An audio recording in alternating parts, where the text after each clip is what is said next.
就是这个声音。我们上个视频把这个电机打开之后，没有找到任何问题，装上去之后还是有这个声音。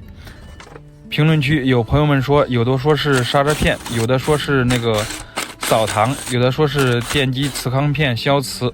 这个视频我们再拆开看一下这个电机到底是哪里的问题，还是这个声音，还是这台车。评论区有朋友说是这个打气嘴碰到什么东西响的声音，我们看了一下是没有的。还有朋友说是这个刹车失缘了，这个刹车的声音。我们现在把这个刹车取下来试一下这个声音。刹车取下来，我们把这个电机装上去，看这个声音有没有解决。这个声音还在，看来不是刹车的问题。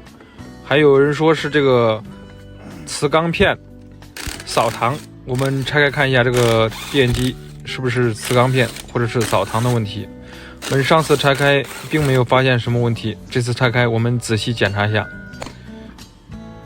检查这个电机里边这个磁铁，确实找到了这个问题，就是这个磁钢片磨到这个磁钢片了。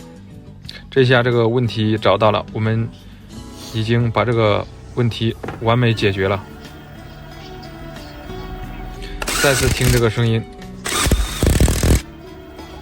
已经没有这个声音了，问题完美解决。